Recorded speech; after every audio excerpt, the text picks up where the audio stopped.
नमस्कार विद्यार्थियों, श्री श्याम कॉलेज की ऑनलाइन क्लासेस में आपका स्वागत है। इस क्लास में हम बीए बीएड सेकेंड ईयर तथा बीए फर्स्ट ईयर के लिए समुद्र विज्ञान पढ़ रहे हैं, जिसके अंतर्गत हम महासागरीय लवणता के बारे में पढ़ रहे हैं, जिसका ये दूसरा भाग है। महासागरीय लवणता का तात्पर्य क्या है, इसका संगठन क्या है, इन चीज़ों के बारे में हमने पढ़ लिया था। ओशियन सैलिनिटी के सोर्स क्या हैं, महासागरीय लवणता के स्रोत क्या हैं, उसके बारे में हम पढ़ेंगे।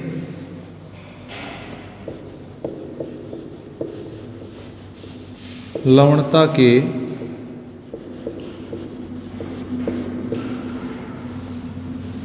स्रोत। तो महासागरीय लवणता है क्या? महासागरीय लवणता क्या है? सागरीय जल के भार एवं उसमें मिले हुए जो ठोस पदार्थ हैं या उसमें घुले हुए जो पदार्थों के भार का जो अनुपात होता है, उसको सागरीय लवणता कहते हैं।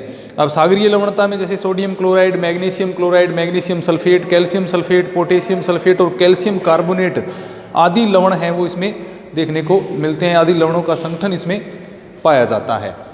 तो इन लवणों की जो कुल मात्रा हमने देखी, लगभग 35 प्रति हजार ग्राम के आसपास इसकी लवणता देखने को मिलती है। औसत सागरीय लवणता कितनी होती है? 35 प्रति हजार, यानी 1000 ग्राम जल में 35 ग्राम लवण पाए जाते हैं। जिसमें कौन कौन से मुख्य हैं? उन लवणों में सोडियम क्लोराइड, मैग्नीशियम क्लोराइड, उसके बाद मैग्नीशियम सल्फेट है, कैल्शियम सल्फेट, पोटेशियम सल्फेट, इसके अलावा कैल्शियम कार्बोनेट है और मैग्नीशियम कार्बाइड जो है ब्रोमाइड जो है वो इसमें मुख्य लवणों के रूप में पाए जाते हैं। ये 7 मुख्य लवण इसके अंतर्गत आते हैं।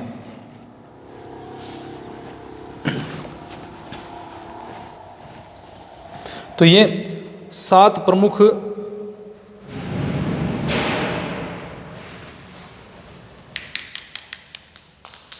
लवण है। सागरीय जल का जो संगठन है उसके प्रमुख ये 7 लवण हमने पढ़ लिए थे, संगठन इसका पढ़ लिया था। इसके बाद में सागरीय जल की लवणता के स्रोत क्या हैं? तो सागरीय जल की लवणता का सबसे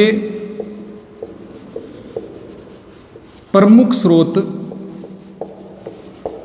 पृथ्वी है। सबसे प्रमुख स्रोत क्या है? पृथ्वी है।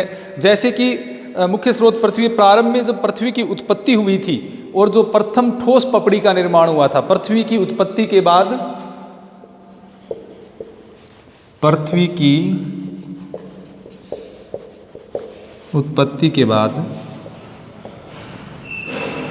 प्रथम ठोस परपट्टी या पपड़ी का निर्माण जब हुआ, पृथ्वी की उत्पत्ति के बाद ये प्रथम ठोस पपड़ी या परपट्टी जब बनी तो उसमें लवणों की मात्रा अधिक थी। लवणों की मात्रा अधिक थी, या वो कैसी थी? लवणीय परपट्टी की उत्पत्ति हुई थी, यानी सबसे पहले उसमें लवण की मात्रा अधिक थी या लवणों की परपट्टी हुई थी। परपट्टी के विघटन और वियोजन के कारण, यानी जो प्रथम परपट्टी हुई उसमें विघटन वियोजन की क्रिया भी हुई, तो इसके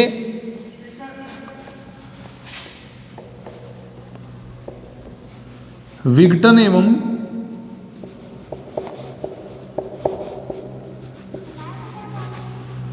वियोजन, तो इस परपट्टी के विघटन एवं वियोजन से अपर्दन के कारकों द्वारा, विघटन एवं वियोजन से जब परपट्टी टूटी तो अपर्दन के कारकों द्वारा ये जो लवण है ये सागरीय भाग तक पहुंचा दिए गए। कारकों के द्वारा जो लवण है वो सागरीय भागों में पहुंचाए जाने लगे, जिससे क्या हुआ? सागर की जो लवणता है उसमें वृद्धि हुई। अपर्दन के कारक कौन कौन से हैं? अब जैसे सागरीय भाग में कौन से लवण जा सकते हैं? एक तो नदियों के द्वारा, या दूसरा जो कारक हो सकता है वो है पवन।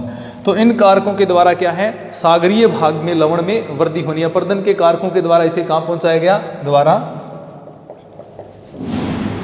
सागर में पहुंचा दिया गया, जिससे क्या हुआ? सागरीय लवणता में वृद्धि हो गई। तो इस प्रकार से ये जो लवणीय भाग हैं वो भूपरपट्टी से चलकर भूपरपट्टी में क्या थे, लवण थे, जिसका क्या हुआ, विघटन एवं वियोजन हुआ, जिसको अपर्दन के कारकों के द्वारा कहाँ पहुंचा दिया गया, सागर में, और जिससे क्या हुआ, सागरीय लवणता में वृद्धि हो गई। अपर्दन के कारक कौन से हैं, एक तो नदियां हैं या नदियों के द्वारा पहुंचाए गए हैं, और दूसरे किसके द्वारा पहुंचाए गए, पवन के द्वारा। तो इससे क्या हुआ, ये जो सागरीय जल की लवणता है उसमें वृद्धि हुई। तो सागरीय जल में लवणता वृद्धि करने में सबसे प्रमुख कारक कौन सा हुआ, नदियां, या सबसे महत्वपूर्ण अपर्दनात्मक कारक जो है वो जिसने कार्य किया वो था नदियों के द्वारा, यानी सागरीय जल में लवणता पहुंचाने वाला या लवणता में वृद्धि करने वाला सागर तक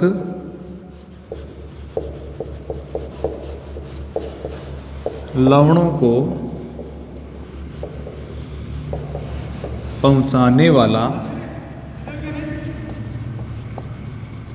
मुख्य कारक, सागर तक लवणों को पहुंचाने वाला मुख्य कारक क्या बन गया, नदियां। नदियों के माध्यम से क्या है, ये लवण भूपरपट्टी में जब अपर्दन हुआ तो उससे लवण क्या हो गए, अपर्दन के माध्यम से ये नदियों में पहुंचे, और नदियों से होते हुए ये कहाँ पर पहुंच गए, नदियों से होते हुए ये सागरीय भाग तक पहुंच गए। तो सागरों में लवणता को वृद्धि करने वाले प्रमुख कारक के रूप में हम किसे मान सकते हैं, नदियों के मान सकते हैं। लेकिन अगर नदियों के जल के संगठन के ऊपर हम दृष्टिपात करें, किसके ऊपर, नदी जल के संगठन पर, नदी जल संगठन जो है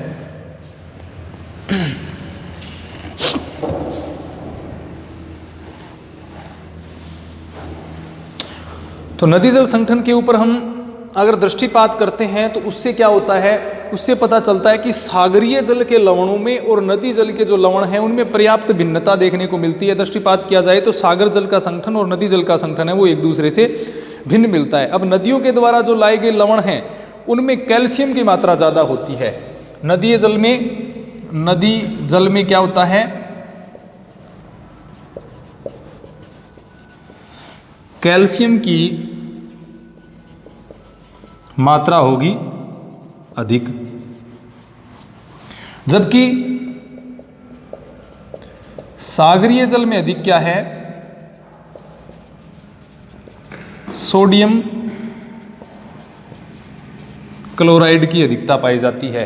तो इसमें नदीय जल जो है उसमें कैल्शियम लगभग होता है 60% के आसपास, 60% के आसपास इसमें क्या पाया जाता है, कैल्शियम पाया जाता है। वहीं अगर हम सोडियम क्लोराइड देखें सागरीय जल में तो लगभग ये कह सकते हैं 77%, या ये कह सकते हैं 77.8% यहाँ पर क्या पाया जाता है, यहाँ पर सोडियम क्लोराइड पाया जाता है। तो दोनों के जो जल हैं उनके संगठन में पर्याप्त भिन्नता यहाँ पर देखने को मिलती है। इसी आधार पर क्या नदियाँ अगर प्रमुख स्रोत होती तो नदियों में भी क्या होता है, सोडियम क्लोराइड की मात्रा है वो ज़्यादा पाई जाती। तो इसलिए क्या कैल्शियम की मात्रा है जो नदियों के द्वारा सागर में लाई जाती है उसका तो अधिकांशतः जो सागरीय जीव हैं और सागरीय वनस्पतियां हैं वो भोग कर लेते हैं इसका, कैल्शियम का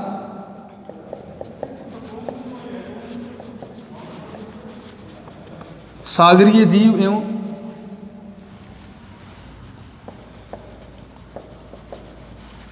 वनस्पति। तो सागरीय जीव एवं वनस्पति इसका क्या कर लेते हैं, ये जो कैल्शियम है इसका अवशोषण कर लिया जाता है या उपभोग एक प्रकार से सागरीय जीव वनस्पतियों के द्वारा इसका कर लिया जाता है। तो वास्तव में यहाँ पर परिवर्तन क्या हो रहा है कि नदी के द्वारा जो जल लाया जा रहा है उसके संगठन में परिवर्तन हो रहा है, उसके रासायनिक संगठन में परिवर्तन हो जाता है और उससे कैल्शियम जो क्लोराइड है उसकी मात्रा में वृद्धि हो जाती है। इसके अलावा जो ज्वालामुखी राख है उससे निसर्त भी कुछ लवण इसको प्राप्त होते हैं। ज्वालामुखी राख से निसर्त लवण की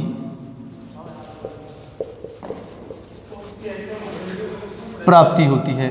तो ये अलग अलग जो लवणों की प्राप्ति है वो दो इसके मुख्य स्रोत हमने देखे। एक तो सागर तक लवण पहुंचाने वाला जो मुख्य कारक है वो क्या है, नदियां हैं। एक तो नदियों के माध्यम से सागर में लवणीय पदार्थ हैं वो घुलते रहते हैं, लेकिन हमने उसके संगठन की बात करी तो दोनों में भिन्नता है। लेकिन जो नदी जल का संगठन है उसमें यहाँ पर पहुँचने पर क्या हो जाता है, परिवर्तन हो जाता है, जिसके कारण सागरीय भाग में सोडियम क्लोराइड की मात्रा बढ़ रही है।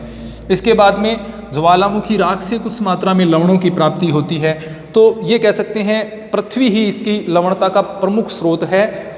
जैसे कि नदियों के द्वारा वहाँ पर लवण पहुँचा दिए जाते हैं, या ज्वालामुखी राख जो है उससे निकले हुए लवणों के द्वारा भी महासागरीय लवणता में वृद्धि होती रहती है। तो ये इसके प्रमुख कारक हम एक प्रकार से कह सकते हैं जिनसे सागरीय जल में लवणता की मात्रा है वो बढ़ती है। सैलिनिटी सोर्स जो है वो कौन से हैं, प्रमुख पृथ्वी को ही मानेंगे। मुख्य स्रोत क्या है इसका, ये कह सकते हैं पृथ्वी।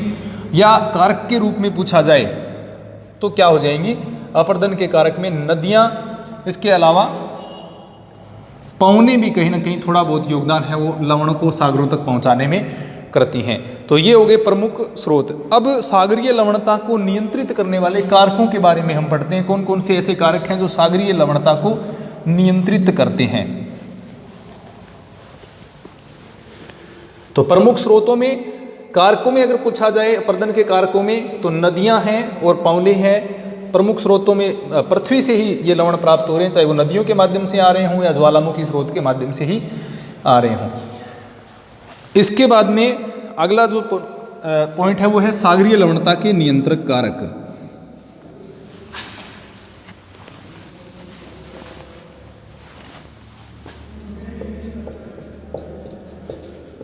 सागरीय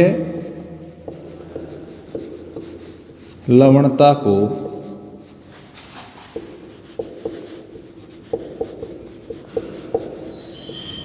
नियंत्रित करने वाले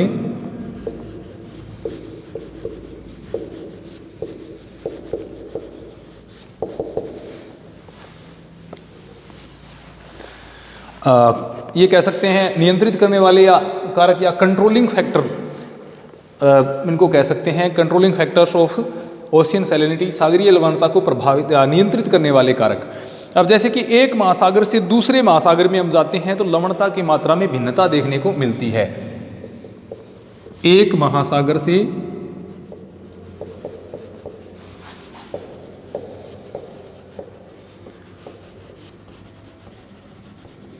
दूसरे महासागर में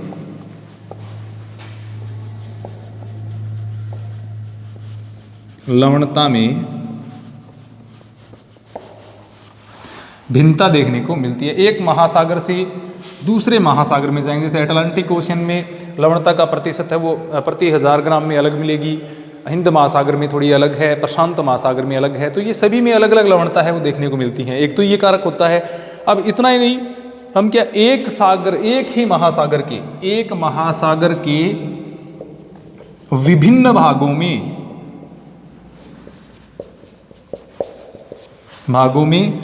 लवणता में भिन्नता होती है। एक महासागर के विभिन्न भागों में भी लवणता में भिन्नता देखने को मिलती है। यानी एक महासागर से दूसरे महासागर में तो लवणता भिन्न होती ही होती है। इसी के साथ जैसे एक ही महासागर की जो लवणता है उसमें भी अंतर देखने को मिलता है। जैसे उत्तरी अटलांटिक, मध्य अटलांटिक, उसके बाद में दक्षिणी अटलांटिक है, तो इनमें भी अलग अलग लवणता का प्रतिशत है वो मात्रा है वो देखने को मिलती है। तो इसके ऊपर सागर के कुछ कारक हैं जिनका प्रभाव रहता है। अब महासागरीय या सागरों में या झीलों में लवणता की जो मात्रा को प्रभावित करने वाले कारक हैं उनको क्या कहते हैं,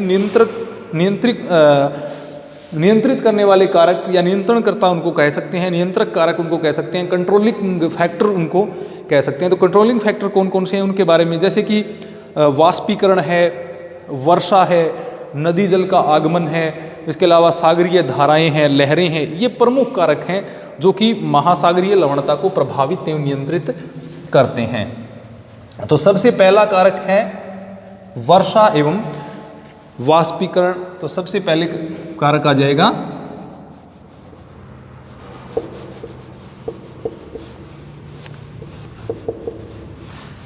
वाष्पीकरण। वाष्पीकरण किस प्रकार से प्रभावित करता है? वाष्पीकरण तथा लवणता में सीधा संबंध होता है, एकदम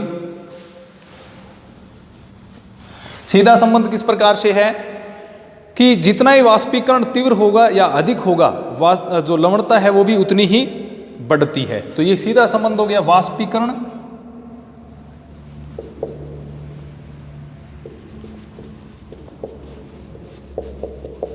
एवं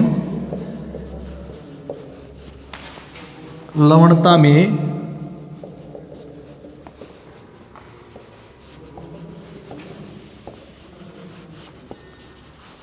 सीधा संबंध है।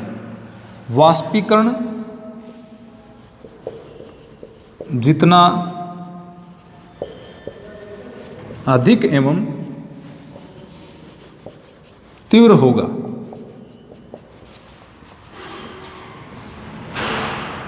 लवणता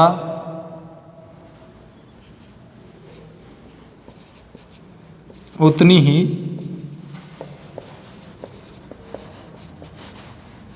बढ़ेगी। यानी वाष्पीकरण ज़्यादा होगा तो लवणता भी क्या हो जाएगी, बढ़ जाएगी। वाष्पीकरण की मात्रा जितनी ज़्यादा होगी, लवणता की मात्रा महासागरीय भाग में, सागरीय भाग में उतनी ही तीव्र गति से बढ़ती है। वाष्पीकरण के साथ साथ पवन में आर्द्रता का न्यूनतम होना भी महत्वपूर्ण कारक रहता है। वाष्पीकरण के साथ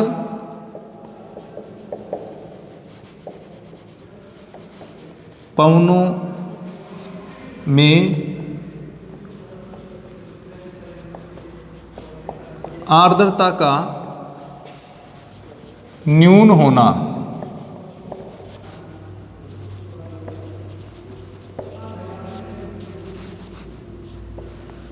आवश्यक है। तो पवनों के साथ आर्द्रता अगर न्यून होगी तो वाष्पीकरण की जो क्रिया है वो लवणता को बढ़ाने में और ज़्यादा सहायक होगी। किस प्रकार? जैसे कि जहाँ पर तापक्रम उच्च रहता है, तापक्रम उच्च रहेगा तो वाष्पीकरण क्या होगा, ज़्यादा होगा। ताप उच्च तो वाष्पीकरण भी क्या होगा, उच्च होगा। तापमान ज़्यादा होगा तो वाष्पीकरण की क्रिया भी तीव्र गति से होगी। अब वहाँ लवणता अपने आप ही क्या हो जाती है, अधिक हो जाएगी। ताप उच्च होगा, वाष्पीकरण उच्च होगा, तो इन दोनों से मिले क्या होगी, लवणता अधिक। जैसे कि हम कहाँ देख सकते हैं, करक एवं मकर रेखा के पास।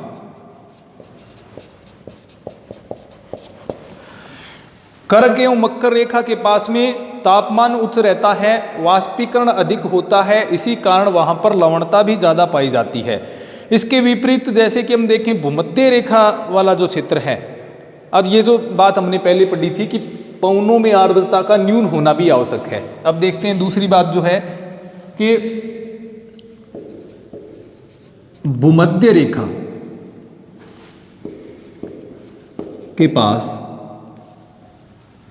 भूमध्य रेखा के पास अगर हम जाएंगे तो वहां पर हम क्या देखेंगे, ताप उच्च है, ताप उच्च, तो वाष्पीकरण भी क्या है,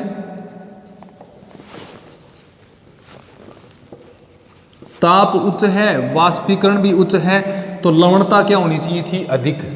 लेकिन यहां पर लवणता अधिक नहीं है, क्योंकि वाष्पीकरण होते हुए भी अत्यधिक तापमान होते हुए भी, अत्यधिक वाष्पीकरण होते हुए भी यहाँ पर लवणता उतनी अधिक नहीं हो पाती जितनी कितनी होती है, मकर एवं कर्क रेखा के पास में होती है, उतनी ज़्यादा नहीं होती। लवणता अपेक्षाकृत क्या होती है, कम होती है, क्योंकि यहाँ पर हवा में क्या है, आर्द्रता की मात्रा ज़्यादा हो जाती है, जिसके कारण यहाँ पर क्या है, प्रतिदिन जल वर्षा होती रहती है। कारण क्या है, लवणता में अपेक्षाकृत कम वायु आर्द्र, प्रतिदिन वर्षा। अब वायु आर्द्र होगी तो प्रतिदिन वो क्या करेगी, वर्षा करेगी, जिससे यहाँ पर सागर में जल की प्राप्ति। अब सागरीय भाग में जब ताज़ा वर्षा जल की प्राप्ति होती रहेगी तो वो लवणता को बढ़ने नहीं देगा, यानी जितना वाष्पीकरण हो रहा है उतनी ही मात्रा में यहाँ पर जल की प्राप्ति हो जाती है, क्योंकि वायु में नमी है और यहाँ पर वर्षा लगातार होती रहती है। अब वर्षा लगातार होती रहेगी, वायु में नमी रहेगी, तो इसके कारण क्या होगा, भूमध्य रेखा के आसपास वाला क्षेत्र है, वहाँ पर उच्च तापमान होते हुए भी, उच्च वाष्पीकरण होते हुए भी उच्च आर्द्रता नहीं पाई जाती, अपेक्षाकृत करक एवं मकर रेखा पर जो वाष्पीकरण उच्च है, ताप उच्च है और लवणता भी अधिक है, लेकिन वहाँ पर कम है क्योंकि वहाँ की वायु कैसी है, आर्द्र है। वहाँ पर प्रतिदिन जल वर्षा होती है, दोपहर के बाद में वहाँ पर प्रतिदिन वर्षा होती है, जिसके कारण सागरीय जल में ताज़ा जल की प्राप्ति होती रहती है, मिलावट होती रहती है, जिससे लवणता बढ़ने नहीं पाती है। तो इस प्रकार से ये कारक प्रभावित करता है वाष्पीकरण। वाष्पीकरण कब ज़्यादा प्रभावित करेगा, जब पवनों में आर्द्रता की कमी होगी। तो वाष्पीकरण जहाँ पर ज़्यादा होगा, तापमान जहाँ पर ज़्यादा होगा, वायु शुष्क होगी, उन क्षेत्रों में सागर में लवणता ज़्यादा देखने को मिलती है। इसका उदाहरण है करक एवं मकर रेखा के पास वाष्पीकरण ताप उच्च है और वहाँ पर लवणता भी उच्च पाई जाती है। इसके विपरीत वायु में नमी ज़्यादा होने के कारण भूमध्य रेखा के ऊपर वाष्पीकरण उच्च होते हुए भी, तापमान उच्च होते हुए भी अपेक्षाकृत लवणता कम पाई जाती है। तो ये पहला कारक हो गया नियंत्रण करने वाला। अब उष्ण महोदय ने अटलांटिक महासागर में वाष्पीकरण की जो दर बताई है वो 40 डिग्री अक्षांश पर, किसने, उष्ण महोदय ने, इन्होंने 40 डिग्री जो उत्तरी अक्षांश है, 40 डिग्री उत्तरी अक्षांश के ऊपर 94 सेंटीमीटर, 40 डिग्री उत्तरी अक्षांश पर 94 सेंटीमीटर वार्षिक वाष्पीकरण की दर यहाँ पर बताई है, यानी 94 सेंटीमीटर जल वाष्पीकृत यहाँ पर हो जाता है 40 डिग्री उत्तरी अक्षांश के पास। 20 डिग्री उत्तरी अक्षांश के पास देखें तो 149 सेंटीमीटर वाष्पीकरण होता है। इसके जहाँ पर लवणता औसतन ज़्यादा हो जाती है, कितनी हो जाती है, 37 प्रति हजार लवणता देखने को मिलती है। हम यहाँ पर अटलांटिक महासागर की बात करें कि अटलांटिक महासागर में 40 डिग्री उत्तरी अक्षांश के पास जो वाष्पीकरण होता है वो 94 सेंटीमीटर वार्षिक होता है। इसके विपरीत 20 डिग्री उत्तरी अक्षांश पर 149 सेंटीमीटर होता है।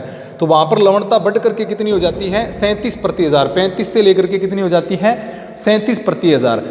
इसके बाद में 5 डिग्री उत्तरी अक्षांश, जिसको तापीय भूमध्य रेखा के नाम से जाना जाता है, 5 डिग्री उत्तरी अक्षांश के पास में 105 सेंटीमीटर वार्षिक यहाँ पर क्या है, वाष्पीकरण होता है, 105 सेंटीमीटर। तो लवणता वहाँ पर कितनी हो जाती है, लगभग 35 यानी 34.68 प्रति हजार यहाँ पर लवणता हो जाती है। तो ये वाष्पीकरण के आधार पर लवणता का अंतर उष्ण महोदय ने समझाने का प्रयास किया है। 20 डिग्री अक्षांश पर 149 होती है तो वहाँ पर लवणता देख सकते हैं आप 37 प्रति हजार हो जाती है। इसके विपरीत 5 डिग्री पर 105 होती है तो वहाँ पर घट करके 34.68 प्रति हजार लवणता देखने को मिलती है। तो ये था सागरीय लवणता को प्रभावित करने वाला प्रथम कारण वाष्पीकरण। आगे के जो कारक हैं उनको हम अगली क्लास में पढ़ेंगे। धन्यवाद।